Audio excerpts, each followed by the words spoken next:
G'day, I'm Dave Russell. This is CC. I wanted to take a video of this horse. I loaded her on the float last week. I wish I'd got that video, but we're going to do it again today.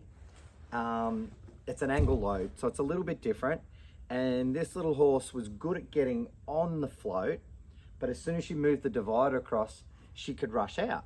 And with with an angle load, it's awkward to stop that.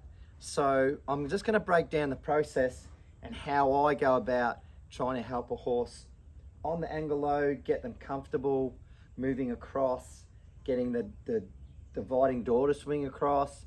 And then I wanted to self-load, and then I can push the door across, lock it in, and then go back up and tie her up. So there's going to be a process to that. I hope it doesn't go well so I can show you what we do. If it does go well, I'm going to show you the process anyway. So the first thing I'm going to do with her is just lead her up, actually, and just lead her up and lead her on like she's done it 1,000 times. See how we go here. So one of the things I need, she's stuck off the lead there. I've got to make sure she gets off the lead and then I'll leave her alone. So that's one thing I want to have happen. Okay, so that was pretty cool. That was pretty straightforward. I'm going to give her a little rub. Now she wants to come off, so this is good. That means I can work on some stuff. I didn't ask her to come off, but you see how I didn't put any resistance on her. So I've got a couple of options here. I can keep backing her up going, I'm going to help you do the thing you want to do, and not necessarily make you uncomfortable doing it, but put you to work doing what you wanted to do. So I could do something like that. Or I could even trot her around. So here's a bit of a stuck spot here. I need to get her to lead a little bit better off the lead. So you could say it's probably the float that's causing her to not lead so well. It could easily be.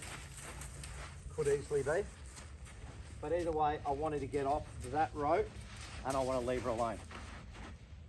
So I'm going to lead her up again. And then I want to leave her alone. I want to take the pressure off her. I want to lead her up, and then I want to leave her alone. So this is good. I'm glad she's decided to not even walk on. This is a good deal. So the thing I'm going to do here is I want to get her not left, not right, just she's got to go straight, and then I want to leave her alone, just there.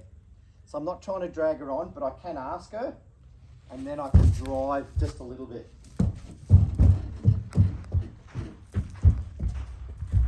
So the next thing that's for her is a bit of a problem is this door swinging across.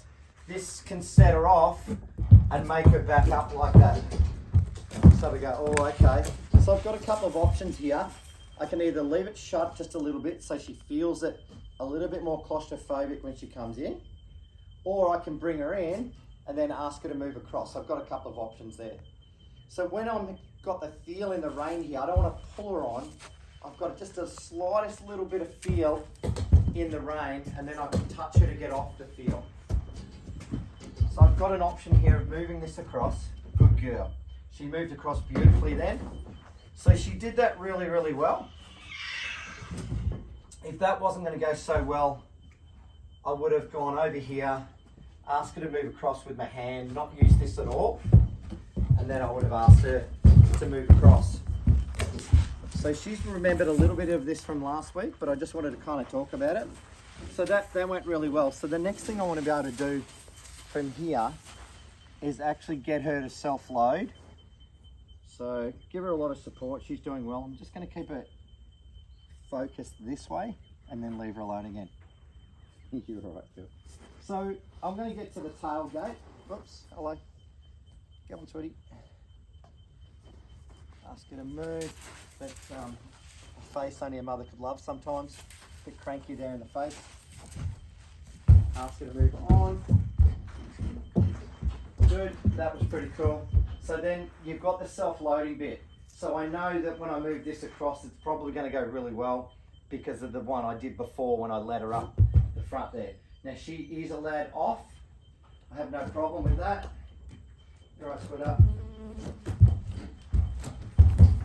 So the cool thing about this is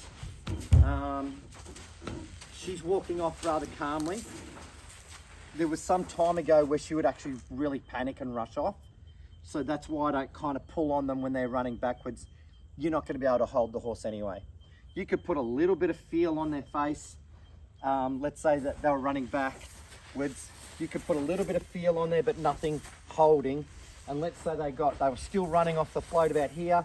Then you would wait until they got off the rope. So it doesn't matter if they run all the way back to the fence. If you teach them to get off the feel of the rope and you go, thank you, and then we can go again. So let's ask her to load again. I want to be able to lead her on. A little bit of a drive. Good. Get her head straight there if I can. Ask her to gently move across.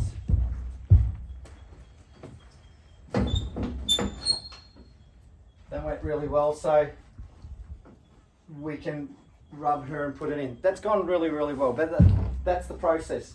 Now the thing here is when she starts to lean on this, you don't want to be trying to undo the door while she's leaning on that. So sometimes I give them a little tap and then a rub, just to encourage them not to lean on the door. You never want to open the door while they're leaning on it.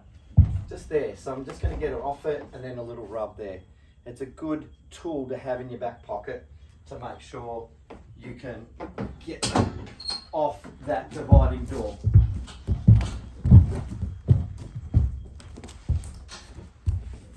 Excellent. So that's kind of how it goes. I thought she did a really good job, but she still needs the repetitions and the support. But if it takes 5-10 minutes like that, I think it's worth it long term. She's going really well, and hopefully you can get something out of that. Thanks, guys.